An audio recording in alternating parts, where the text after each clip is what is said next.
je vais passer la parole à Perrine de Foucault, qui est chargée de mission, donc en charge du suivi du SCOT au sein du pays du Chinonais, et qui va donc vous présenter, elle, de son côté, je dirais, les indicateurs, les résultats de ces 6 premières années. Donc, allez-y, Perrine. Bonsoir à toutes et à tous. Alors, effectivement, donc, pour réaliser le bilan, 27 indicateurs ont été étudiés en détail. Donc, l'analyse complète de ces indicateurs est disponible et accessible sur le site internet du pays du Chinonais. Bon, ce soir, je vais vous épargner le détail de ces 27 indicateurs.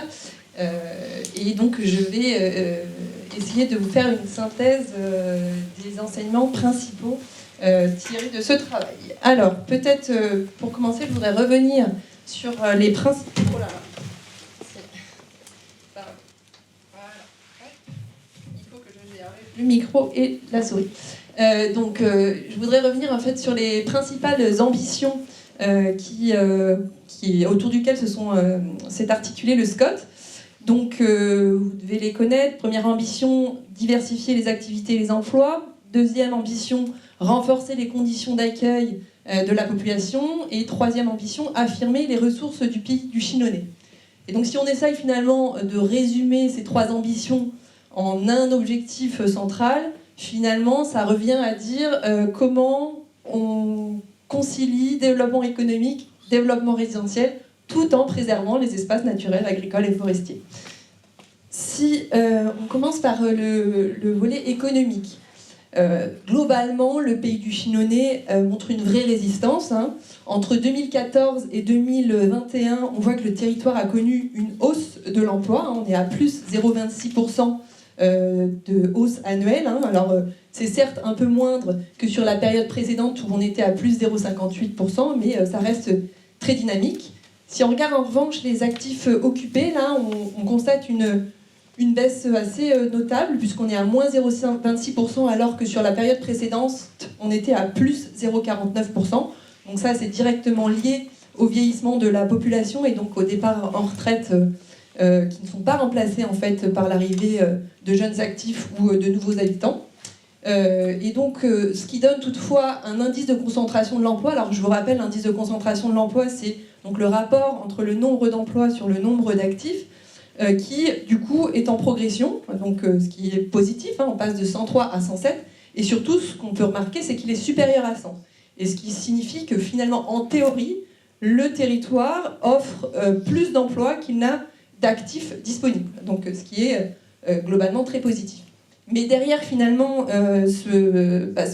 cet équilibre positif se cachent finalement des réalités un peu contrastées, puisqu'on a 2 situations assez différentes, avec à l'ouest, donc sur la communauté de communes Chinon-Vienne-et-Loire, un emploi qui progresse nettement, on est à plus 0,76% par an, donc le territoire garde une véritable attractivité, notamment en lien avec la centrale nucléaire et les activités touristiques.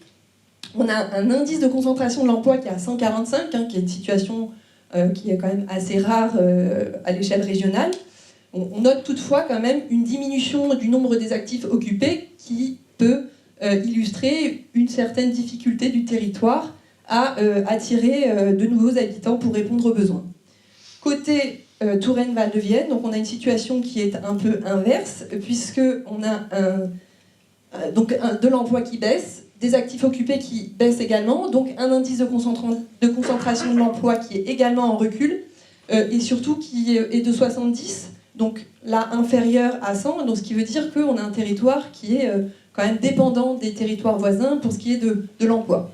Ce qui est peut-être quand même intéressant de noter sur TVV et en parallèle de cette évolution, c'est qu'on a une dynamique de résidentialisation, puisqu'on voit en fait, vous voyez les communes qui sont plutôt rouges sur cette carte, et donc on voit vraiment ici le long de la 10 et de la ligne SNCF, donc sur ces communes, on a le nombre d'actifs pour le coup qui augmente, alors que l'emploi régresse. Donc c'est qu'on a bien des actifs en fait qui viennent s'installer sur ces parties de territoire. Ouais, donc c'est un élément qui est assez intéressant à noter. Donc on a quand même ce déséquilibre qui pose une question centrale pour l'avenir, finalement, c'est comment on fait pour maintenir des emplois sur la partie est du territoire et comment on attire des actifs sur la partie ouest du territoire. Voilà, avec peut-être un début de question qui était soulevée et suggérée dans le projet de Scott, qui concerne finalement l'adaptation de l'offre de formation aux besoins des filières locales. Voilà, donc c'est peut-être un axe qui est à renforcer.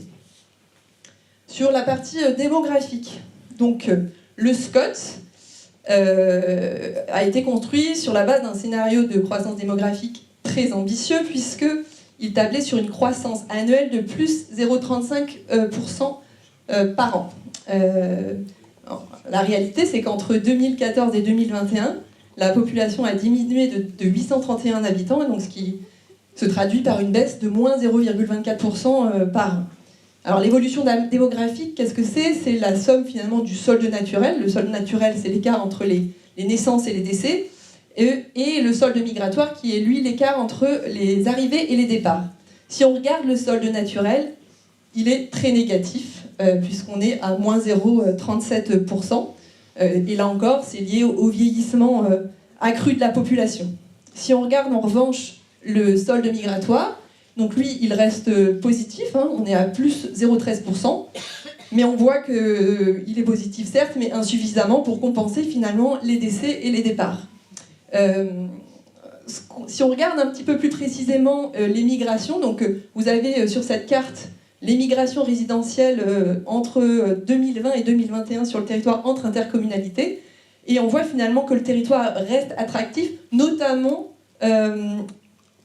vis-à-vis en fait, de la partie nord-est du territoire, en lien avec l'agglomération Tourangelle. Et ce qui est aussi intéressant, je trouve, sur cette carte, ce que révèle cette carte, c'est qu'on voit également beaucoup d'échanges entre les deux intercommunalités, ce qui traduit quand même, donc entre Chinon-Bienne-et-Loire et Touraine-Val-de-Vienne, qui traduit une certaine interdépendance et qui conforte, à mon sens, en fait, la cohérence du pays du Chinonnais comme bassin de vie, cette cohérence étant parfois remise en question. Sur la question du développement résidentiel. Alors l'objectif là aussi était très ambitieux puisqu'il s'agissait de produire 229 logements par an, en cohérence avec le scénario de croissance démographique qui était attendu. Dans les faits, nous produisons plutôt autour de 140 logements par an, donc un peu plus de la moitié de l'objectif. Donc on pourrait dire que l'objectif du Scott n'est pas pleinement concrétisé.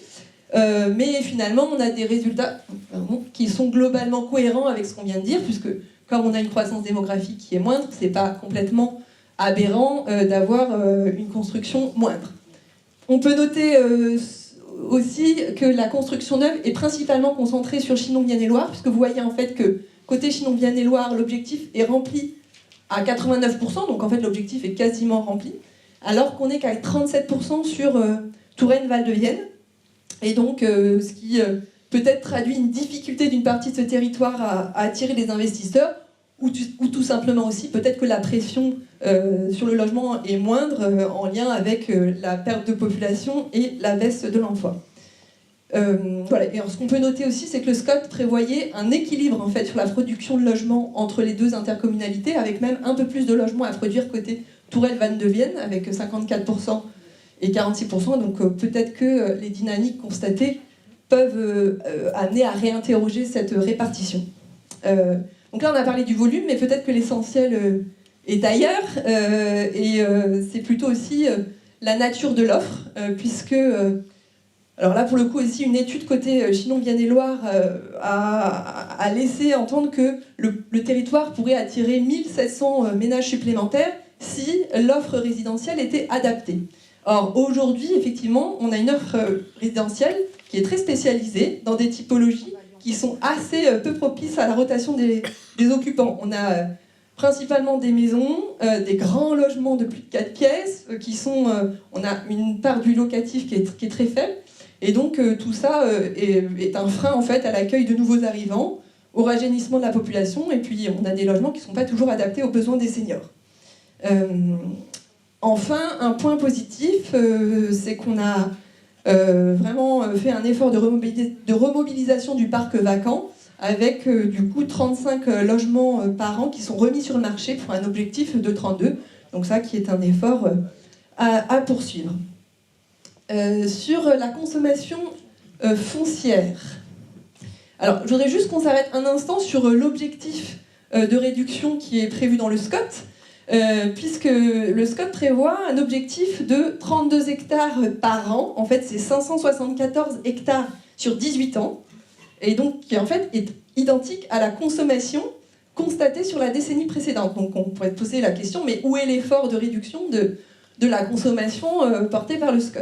Alors l'astuce du SCOT, c'est d'annoncer un effort sur le ratio de consommation par nouvel habitant accueilli.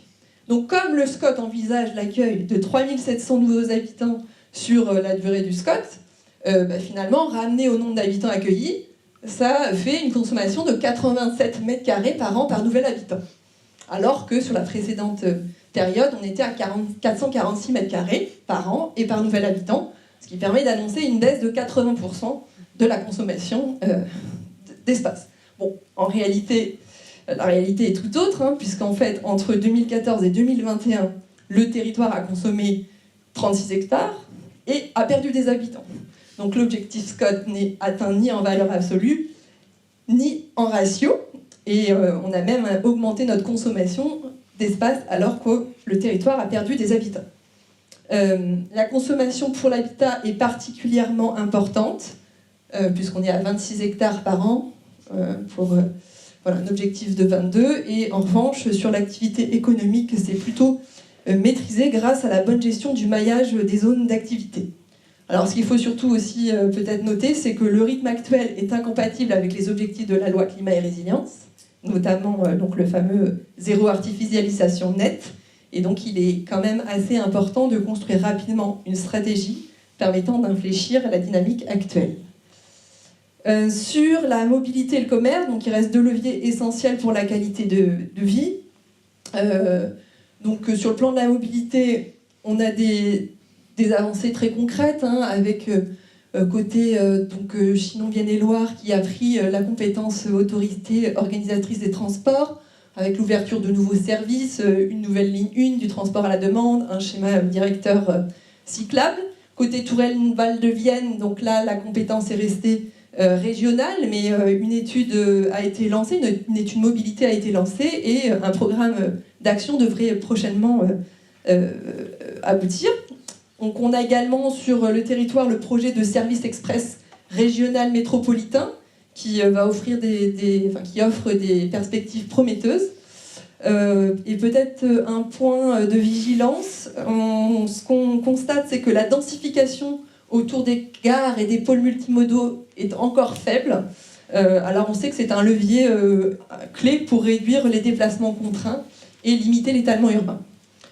Sur le commerce, ce qu'on peut dire, c'est que le SCOT a joué son rôle en confortant les centralités urbaines existantes et en encadrant les extensions périphériques, mais les fragilités structurelles demeurent avec une offre commerciale globalement en diminution, plus particulièrement un recul du commerce alimentaire dans les centres-bourgs. On note des initiatives locales, des tiers-lieux, des commerces multi-usages. On a aussi des programmes de redynamisation comme Action Cœur de Ville et Petites Villes de demain, qui offrent des leviers et qui présentent des résultats très positifs, notamment pour Action Cœur de Ville.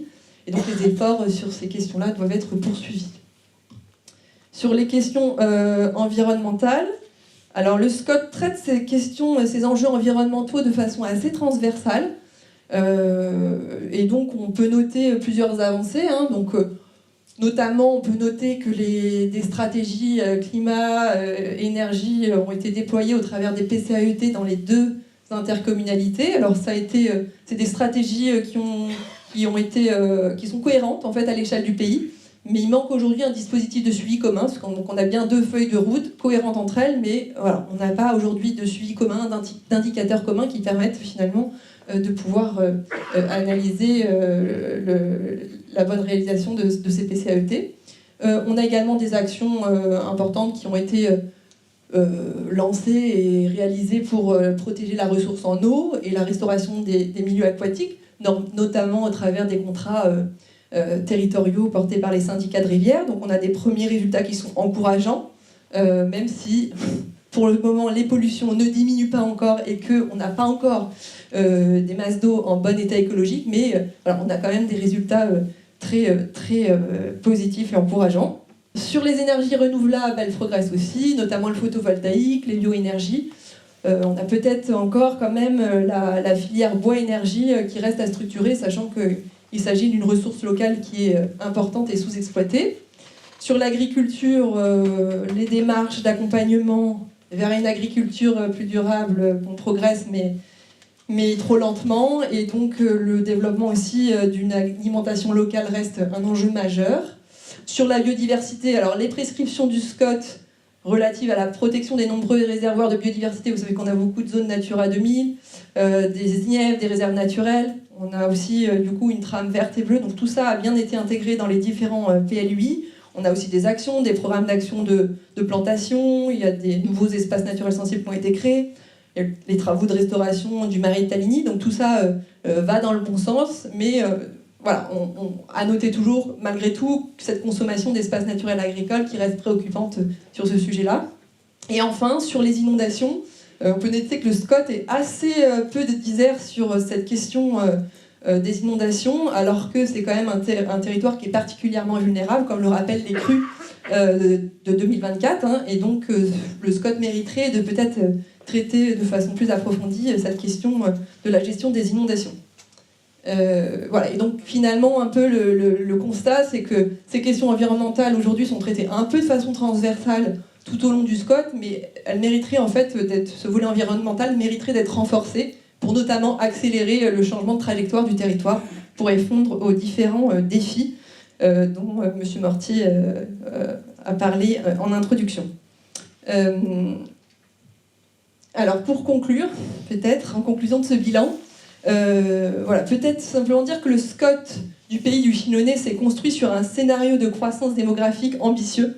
En fait, c'était le socle à partir duquel l'ensemble des autres orientations ont été construites. Or, on constate que les évolutions constatées montrent que c'est finalement que ce scénario reposait sur des hypothèses fragiles. Et donc, on a certes une dynamique migratoire qui résiste et qui est positive, mais on voit bien qu'elle ne sera pas suffisante pour compenser le déficit naturel à court et moyen terme. Alors, cette baisse démographique, hein, ce n'est pas propre au pays du Chinonais, hein, ça s'inscrit dans une tendance nationale. La France sera en déclin démographique à partir de 2044, hein, selon la source INSEE. Et donc chercher à aller contre cette tendance en imaginant un scénario de croissance démographique, ça manque peut-être un peu de sens. Et donc il faut que le moteur du SCOT change. Voilà. Par ailleurs, alors c'est peut-être un constat largement partagé aujourd'hui, les SCOT souffrent un peu d'une image de document lourd, technique, stratifiés dans un millefeuille réglementaire. Ils sont coûteux à suivre, à réviser. Ils produisent souvent des orientations consensuelles. En fait, tout le monde est pour préserver l'espace naturel et forestier. Tout le monde veut le développement économique.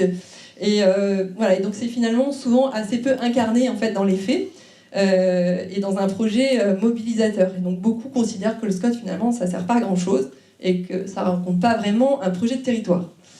Alors aujourd'hui, il me semble que les défis de transition écologique, climatique, énergétique, alimentaire offrent un nouveau socle qui pourrait être beaucoup plus solide, fédérateur et porteur de sens. Alors dans ce contexte, je voudrais vous proposer une piste pour redonner justement du corps et du récit et de la lisibilité au SCOT. Le plan de paysage, alors c'est un outil dont je veux ici simplement souligner le potentiel. Il est à la fois transversal, il est sensible, il est opérationnel. Et peut-être qu'il coche précisément ce qui manque au SCOT. Il permet d'articuler en fait, de façon très transversale beaucoup de thématiques, l'urbanisme, l'agriculture, la gestion de l'eau, la biodiversité, les mobilités, les risques, le cadre de vie, dans une vision en fait, territoriale claire et partagée, une vision commune.